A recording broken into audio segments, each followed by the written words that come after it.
નમસ્કાર મિત્રો, સ્વાગત છે આપનું આજે બંધારણ એમસીક્યુ ટેસ્ટ 2 માં।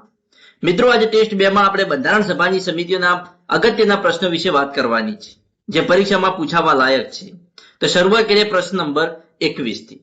પ્રશ્ન નંબર 21 કે ભારતના બંધારણના ઘડતર માટે બનેલી ખરડા સમિતિના અધ્યક્ષ કોણ હતા?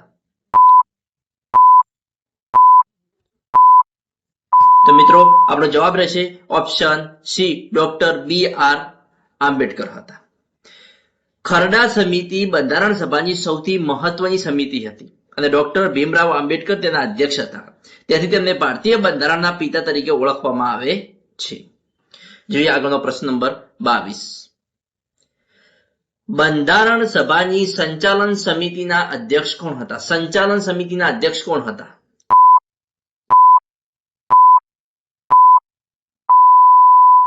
મિત્રો આપણો જવાબ રહેશે ઓપ્શન બી, ડોક્ટર રાજેન્દ્ર પ્રસાદ। ડોક્ટર રાજેન્દ્ર પ્રસાદ બંધારણ સભાના કાયમી અધ્યક્ષ હતા। તેમણે સભાની કાર્યવાહી સુચારુ રૂપે ચલાવવા માટે સંચાલન સમિતિની અધ્યક્ષતા કરી હતી। જોઈએ આગળનો પ્રશ્ન નંબર 23। નીચેનામાંથી કઈ સમિતિના અધ્યક્ષ પંડિત જવાહરલાલ નહેરુ હતા?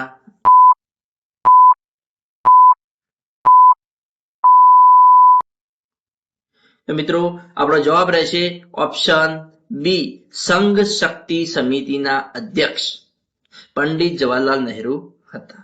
કેન્દ્ર સરકાર અથવા તો સંઘને લગતી મહત્વની સમિતિઓ જેવી કે સંઘ શક્તિ સમિતિ અને સંઘ બંધારણ સમિતિના અધ્યક્ષ પંડિત જવાહરલાલ નહેરુ હતા।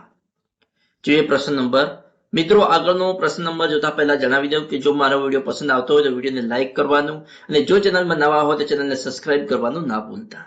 અને હા મિત્રો, જો આગળના 1 થી 20 પ્રશ્નો આગળનો ભાગ ના જોયો હોય તો એ પણ જોઈ લેજો, જે ડિસ્ક્રિપ્શનમાં લિંક આપેલી છે। તો જોઈએ પ્રશ્ન નંબર 24। પ્રાંતીય બંધારણ સમિતિના અધ્યક્ષ તરીકે કોણે કાર્ય કર્યું હતું?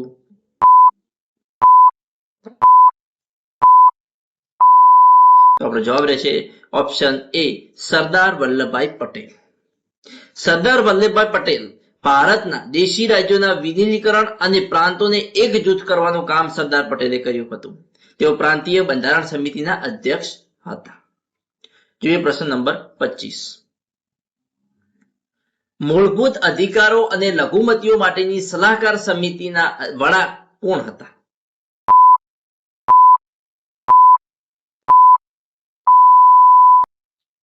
તો મિત્રો આપણો જવાબ આવશે ઓપ્શન સી, સરદાર વલ્લભભાઈ પટેલ।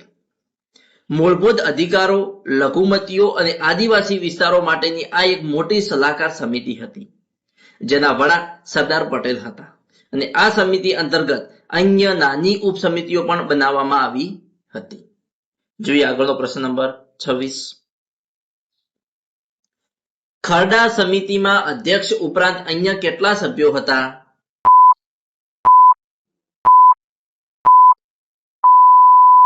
તો આપણો જવાબ રહેશે ઓપ્શન બી, 6 સભ્યો હતા। ખરડા સમિતિમાં કુલ 7 સભ્યો હતા। એક અધ્યક્ષ પ્લસ 6 અન્ય સભ્યો હતા। પ્રશ્નમાં અધ્યક્ષ ઉપરાંત પૂછવામાં આવ્યું હોવાથી આપણો સાચો જવાબ 6 આવશે। જોઈએ આગળનો પ્રશ્ન નંબર 27। નીચેનામાંથી કોણ બંધારણની ખરડા સમિતિના સભ્ય ન હતા?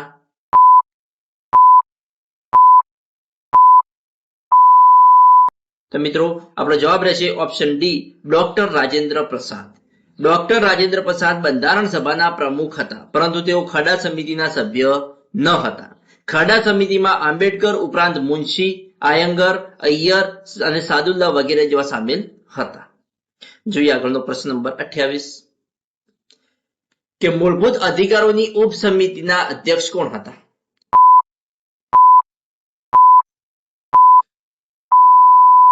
તો આપણો જવાબ રહેશે ઓપ્શન એ, જે બી કૃપલાણી હતા।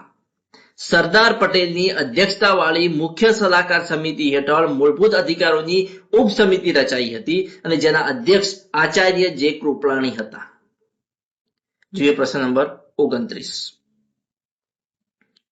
કે લઘુમતીઓની ઉપસમિતિના અધ્યક્ષ કોણ હતા?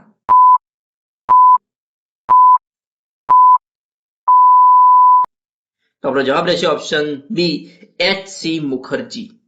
લઘુમતીઓના હકોની સમીક્ષા કરવા માટે બનેલી લઘુમતી ઉપસમિતિના અધ્યક્ષ એચ.સી. મુખર્જી એટલે કે હરેન્દ્ર કુમાર મુખર્જી હતા અને જેઓ બંધારણ સભાના ઉપપ્રમુખ પણ હતા. જોઈએ પ્રશ્ન નંબર 30. બંધારણ સભાની નિયમ સમિતિના અધ્યક્ષ કોણ હતા?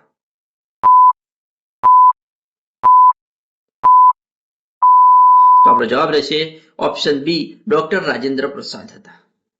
બંધારણ સભાના કામકાજના નિયમો નક્કી કરવા માટે બનેલી નિયમ સમિતિના અધ્યક્ષ પણ ડોક્ટર રાજેન્દ્ર પ્રસાદ હતા. જોઈએ પ્રશ્ન નંબર 31. સંઘ બંધારણ સમિતિના અધ્યક્ષ કોણ હતા?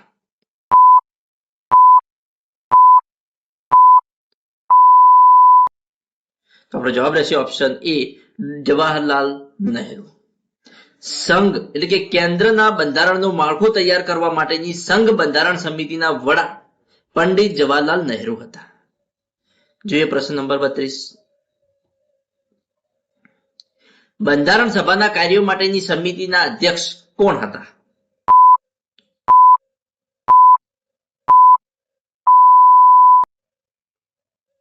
તો આપણો જવાબ રહેશે ઓપ્શન એ જી.વી. માળવંકર. ગણેશ વાસુદેવ માળવંકર એટલે કે જી.વી. માળવંકર બંધારણ સભાની કાયદાકીય સંસ્થા તરીકેની કામગીરીની સમિતિના અધ્યક્ષ હતા.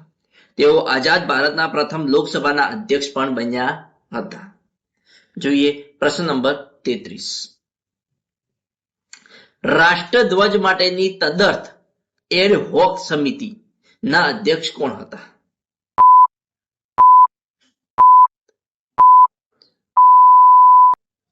તો મિત્રો જવાબ રહેશે option A doctor Rajendra Prasad. રાષ્ટ્રધ્વજની design અને તેને લગતી બાબતો માટે બનેલી હેડ હોક એટલે તદર્થ સમિતિના અધ્યક્ષ ડોક્ટર રાજેન્દ્ર પ્રસાદ હતા.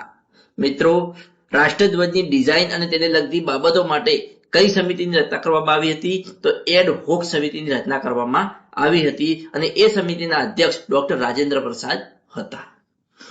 જોઈએ પ્રશ્ન નંબર 34. ખરડા સમિતિની સ્થાપના ક્યારે કરવામાં આવી હતી?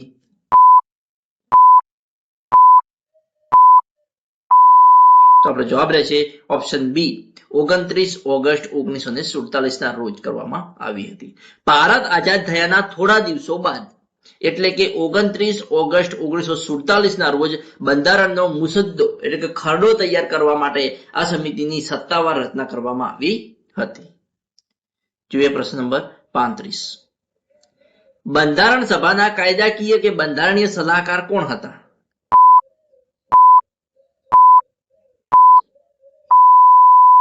તો આપણો જવાબ રહેશે option B sir B N. Rao. Benegal Narasimha Rao બંધારણ સભાના કાયદાકીય સલાહકાર હતા અને તેમણે બંધારણનો પ્રારંભિક કાચો મુસદ્દો તૈયાર કર્યો હતો જેના પર ખરડા સમિતિએ કામ કર્યું હતું. જોઈએ પ્રશ્ન નંબર 36. ખરડા સમિતિમાં સામેલ એકમાત્ર કોંગ્રેસી સભ્ય શરૂઆતથી જ કોણ હતા?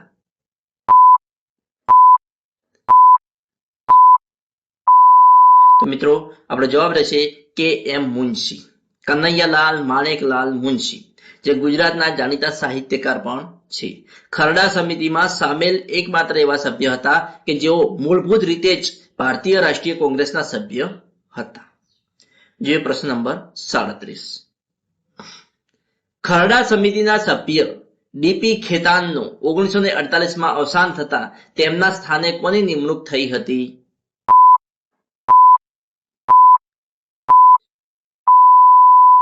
આપણો જવાબ રહેશે ઓપ્શન બી ટી.ટી. કૃષ્ણમાચારીની નિમણૂક થઈ હતી. 1948માં ખરડા સમિતિના સભ્ય ડી.પી. ખેતાનનું અવસાન થતા તેમના સ્થાને ટી.ટી. કૃષ્ણમાચારીને લેવામાં આવ્યા હતા.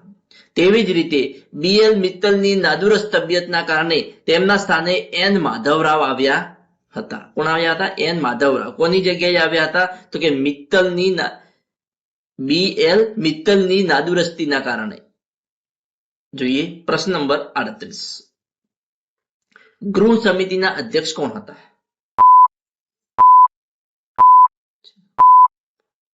જવાબ છે ઓપ્શન એ બી પટ્ટાભી સીતારમૈયા. ગૃહ સમિતિના અધ્યક્ષ બી પટ્ટાભી સીતારમૈયા હતા. મિત્રો, બંધારણ સભાના સભ્યોના રહેઠાણ અને અન્ય આંતરિક સુવિધાઓ સંભાળતી ગૃહ સમિતિના અધ્યક્ષ બી પટ્ટાભી સીતારમૈયા હતા. પ્રશ્ન નંબર 39. સર્વોચ્ચ અદાલત માટેની તદર્થ સમિતિ એડ હોક સમિતિ ના અધ્યક્ષ કોણ હતા જેઓ બંધારણ સભાના સભ્ય ન હતા?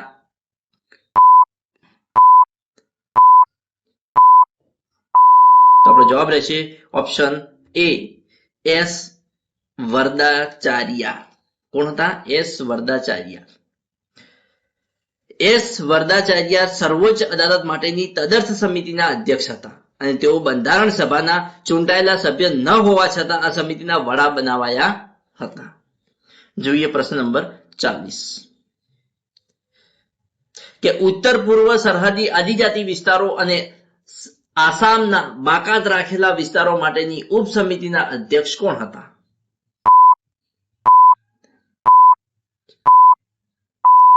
આપણો જવાબ રહેશે ઓપ્શન એ, ગોપીનાથ બારડોલોઈ. આસામ અને ઉત્તર પૂર્વના આદિવાસી વિસ્તારોના અધિકારો માટે બનેલી ઉપસમિતિના અધ્યક્ષ ગોપીનાથ બારડોલોઈ હતા અને જેઓ આસામના પૂર્વ મુખ્યમંત્રી પણ હતા. તો વિદ્યાર્થી મિત્રો, અહીંયા આપણે બંધારણ સભાની સમિતિઓના અગત્યના પ્રશ્નો પૂર્ણ કરીએ છીએ. આવતો નેક્સ્ટ વિડીયો જોવા, રાષ્ટ્રીય પ્રતીકનો મોસ્ટ આઈએમપી પ્રશ્નોનો નેક્સ્ટ વિડીયો જોવા મારી ચેનલને સબસ્ક્રાઇબ કરવાનું અને તમારા મિત્રો સાથે લિંક શેર કરવાનું ના ભૂલતા. Thanks for watching my video.